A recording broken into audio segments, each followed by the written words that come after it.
Jesus Christ of Nazareth with the power of the Holy Spirit, Lord, nga kini nga pwesto nagipagamit ani nga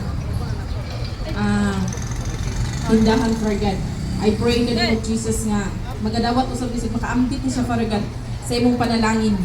Salamat, Father God, kini nga pwesto, Father God, nagigamit aron sa himayaan, Father God, Lord. Imo nga kani nga panalanginan, Lord. Kay bisan gani ikaw, Lord Jesus, nang kulang nakagbangka sa mga apostoles, inimo Paul dito. Pero ang mga apostoles, Lord God, nga mga manlagat, nga sila si Pedro, Lord God, tagan mo, grabe, kadagang isda, Lord God. Di pa matud-an mo, Lord God. Nga kung ang tao magapagamit diha kanimo ginudi kay bakawang niyang kinabuhi. Muning salamat, Lord God. Kini kahaponon nga tanang mga tao nga maminaw diri, Lord God, mapanalanginan sa imong pulong.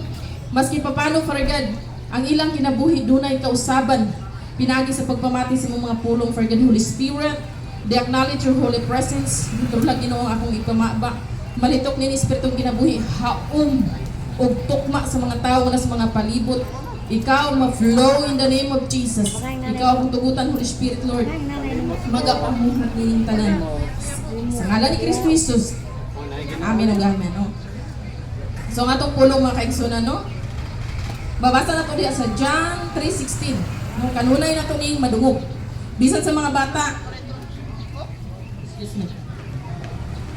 bisan sa mga bata ba, sa ulado nila ni English pa. Ningon sa dinyo, kay gihigugma pag-ayo sa Dios ang kalibutan o tungod ni gihatag niya iyang bugtong anak, aron nga ang tanan mo tuo kaniya dili malaglag, kung dili makabaton hinuon sa kinabuhing dayon. Mao ni ang grabe nga gugma sa Dios ato. Tanan, kitang tanan, no? Walay exempted ani. Kitang tanan gihigugma sa Dios. Pero saya ang tao makapangutana siya ba? Munang ingon ni Brad kaganiha bitaw na pamlandong ko sa pulong sa Dios nga. Ningon siya dito nga, nganong ang tao makahunhuna siyang higog. Number 1, anak dili na gid niya mabati ang gugma.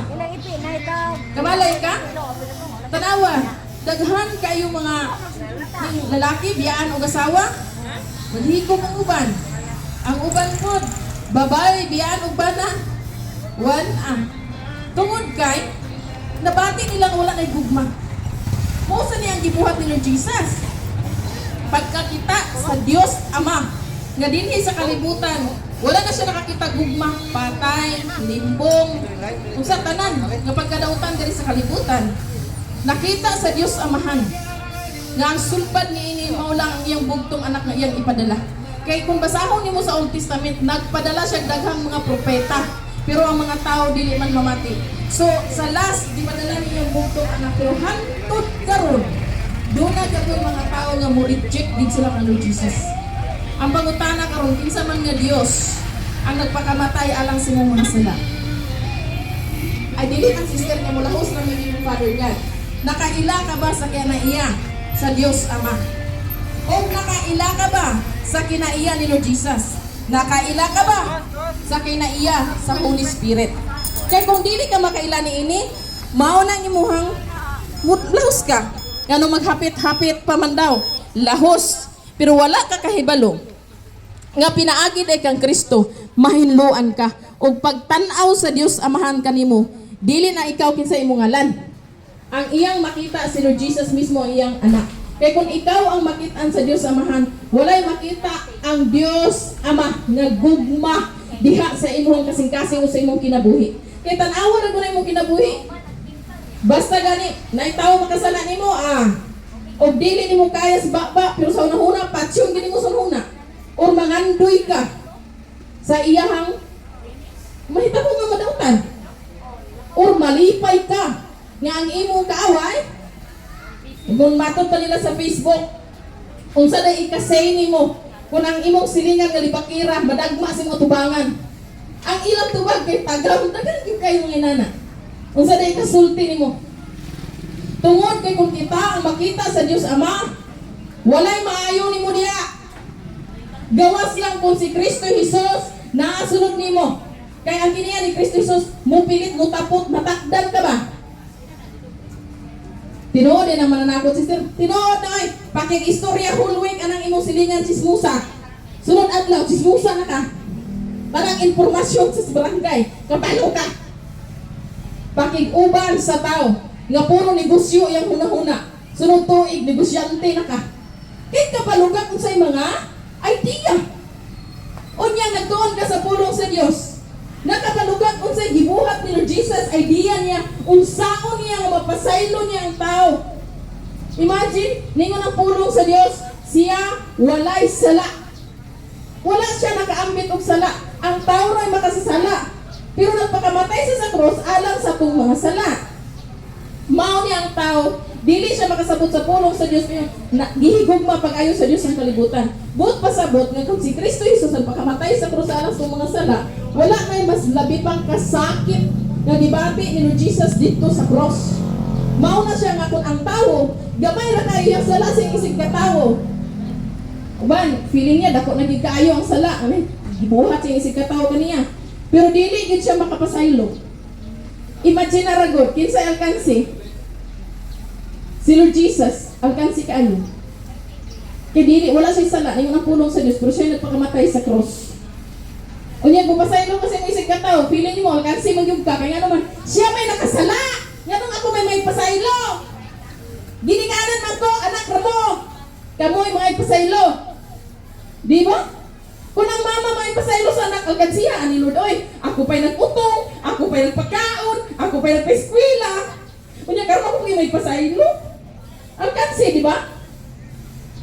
Pero basahon na to ang pulong sa Diyos. Ningon siya sa Lucas 17, chapter 3. Busa pagmatngon kamo, kung ang imong isig katao makasala, so imong anak, imong asawa, imong bana, imong silingan, tanan, imong ng isig katao. Badlo nga siya. O kung maghinursol, pasayloa. Unya kay sister, wala man ako nung siya nakita nga naghinursol, dito na ko na ako pasayloon. Ningon siya din o kung maghinursol, pasayloa. But pasabot, kung ang tao mo doon, mo pangay pasaylo, naghinursol na yun na. Isod mo kung ngayon sa pasaylo, nagiga-yaga. So, naghinursol. Unya kay isod makay mo na pasayloon lagi nga. Mura man ngay pasaylo nga. Di nga no, ang tao, kung sa'y gusto ni mo nga, ang tao mga pasaylo sa imo, magluhod sa imo. Na mo na ka-Diyos. Paka-Diyos na ka. Usahay kay gusto nimo, kanang piling bitaw nimo nga dili enough yan gibuhat. Kay grabe kada ko yung sala. Dili gini na ko pasaylo. Ang uban tamnad kawayan. Lagi minawalihan dito sa kuno tamnad gini kawayan. Kay nga naman sa grabe niya kasuko. Unya, pila na katuig ng limbahon. To siya kay 50 lang sa kapin, so butang ta. 30 years, 20 years na kadihang nagsigig simba, pero hantot karon, nadya po'y wala ni mong ipasaylo. O di niya maingon ta, nga musunod ta ni Kristo. Niya si Jesus Christ, nagpakamatay nga to, nga katong kita'y makasalanan, siya wala'y sala. Ay, kuig na, sa tibok ni mong kinabuhi, wala ka nakasala. Ano yung Sir Jesus? Kinsay wala sala diha, kinsay wala'y sala. Pas, kamot, punit bato, ipabato tong mananapaw. Niya karon masulti ba mo si mong galingon so bad sa paghinugso o kay sala. Mao na nga kinahanglan day ang tawo release siya o pasaylo. Kay wala day tawo nga dili makasala. Nagkadaiya lang tag sala. Naapoy sala sa tago. Muna kong gingon, makasala imong silingan, lagot kay kasingatanan. Nagpugong lagi kasi mong bapa kasi mong nahunawan. Pitlok na. Sus malipay kasi kadautan. Ang pangutana, ang Diyos nakakita man sa imong kasing-kasing unang-una na mahukman ka sa Diyos unang-una. Muna laging ang tao, dili pwede mayon siya wala siya sala. Kaya ningon mo to'y giwali ni Brad. Kung na siya nga verse yun siya dinao. Nga kun, mayon kita wala kita'y sala. Gipakabakakon nato ang Diyos. So muna din ang tao, kinahanglan siya makapasaylo sa isig ka tao. Kay parihan tayo pang tanan. Klase-klase lang. Niya usay, mingon pa kang ano, kanisi ko ano, madagal magkani siya sala. Hantod karon lagi, buhay pa man siya. Tanawa, napansin mo ang sala sa laing tao. Pero wala ni mo nakita yung kagalingon kay sakto ni mo ng pulong sa Diyos. No? Nga, ang tao mo no, mas nakakita pa sa, mingon siya nga, mas dako pa ng imuhang pulay sa mas troso. Nga nung mingon man kasi mong isig ka tao, but masabot ang imong kagalingon. Mo bitaw ningon ang pulong sa Diyos nga, ayaw ka mo pagpanghilabot sa kinabuhi sa ubang tao. Kaya nga naman, manual na siya, ang ato na yung kinabuhi, ang atong susihon. Unya ang mga tao. Muna ninyo maghinulsol og pasaylo. Nalisod man kayo na magpasaylo, labi na ang tao din ang mga yung pasaylo kay magisingisira.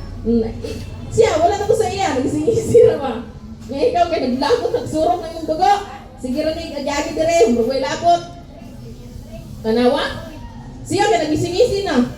Ikaw sa sulod nimo wala gipatay na nimo. Tungod sa walay pagpasaylo. Muna ngayon sa verse 4.